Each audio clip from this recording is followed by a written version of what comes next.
out there feels this sense of sadness at what is happening currently in our country. The democracy that we have today, a lot of people died for it. And it is only fair that we safeguard our democracy and ensure that in everything that is done, that the rule of law is sacrosanct and processes are followed. We look at what is happening now in Rivers State. Let's first of all look at what Rivers State is all about. It's a critical economic hub. It contributes about 25% of the crude oil that keeps this nation going. And also we know the political strength that it has. Yesufu Wike served as the governor of Rivers State from 2015 to 2023.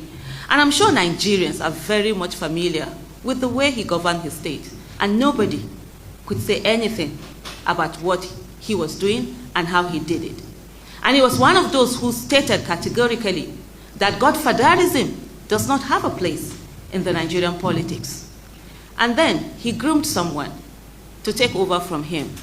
And that's why we have Governor Siminalayi Fubara coming in as his successor. May 29, 2023, Governor Fubara was sworn in as the governor of Rivers State.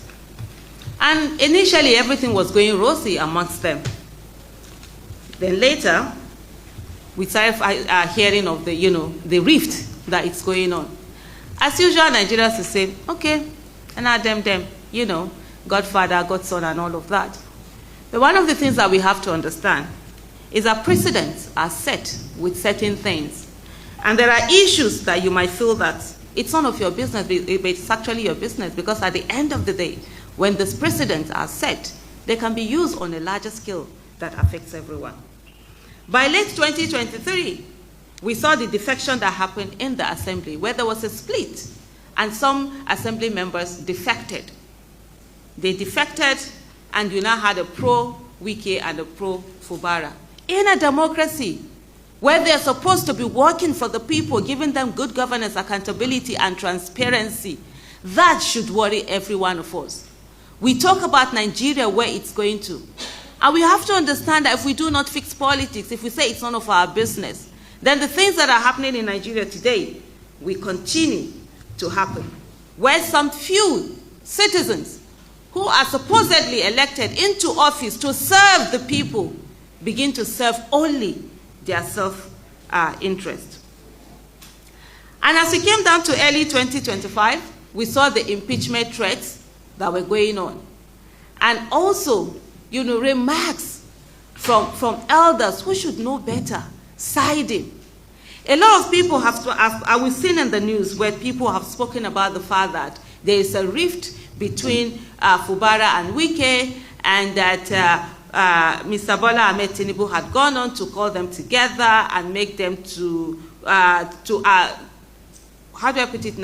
resolve the issues, but the issues weren't resolved.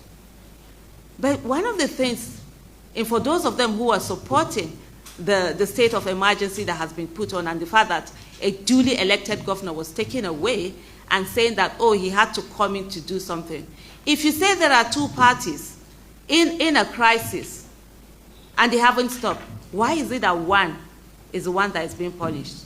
But anyway, that's a question we need to ponder for the elders that are coming out to speak on this. Coming back to what we've seen in the last a few days, we've seen the impeachment threats being made. We also saw the State House of Assembly, coming out to put the impeachment notice to the governor.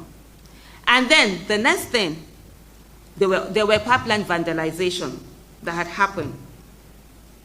And one of the things that people have come to say is to say that the Fubara administration hasn't done well to protect those pipelines.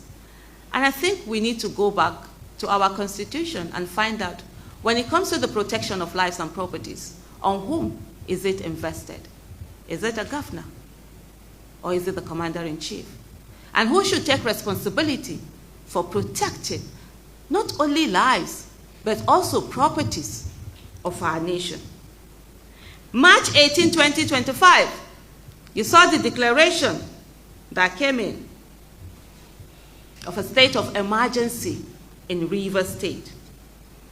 And Mr. Bola Ahmed Tinubu cited disturbing incidents of vandalization of pipelines by some militants without the governor taking any action to curtail them.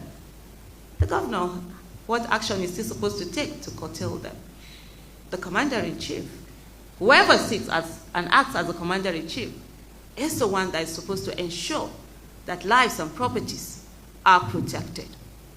And if we say the issue of vandalization, it's a reason why there will be a state of emergency imposed on a state in Nigeria, then the question I will ask also, is there any state in Nigeria that wouldn't have a state of emergency if this is what now leads to a state of emergency? But we have lawyers that are going to look at the Section 305 and go on on that particular one.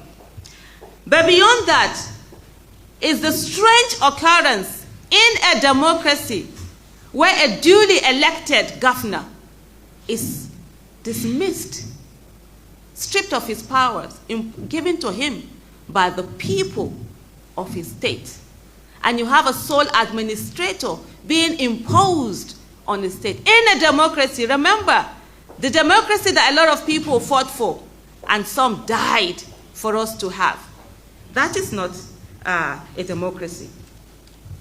And then the next line where people, Nigerians and citizens, were hopeful that, this rascality, this constitutional rascality that has happened, that it was going to be checked.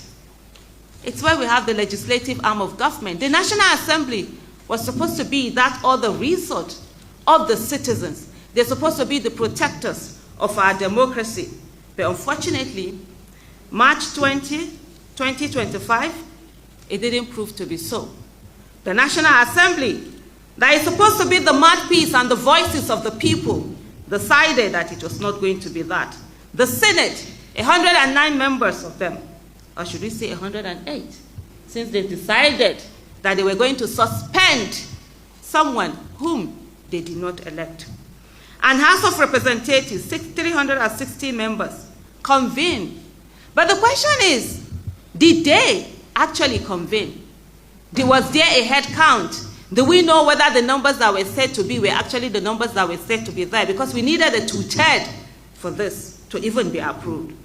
Even what the Constitution had agreed, talk less of the part that is unconstitutional. And then they declared this, they approved the emergency declaration. But instead of going through the process, because processes are very important, we must understand that.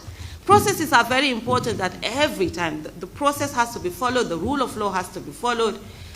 The two-thirds, we needed to have head count. The people, the senators, the lawmakers who are supporting this ought to append their signature. What are they afraid of? Why are we having a vote voice in something that is as important as this?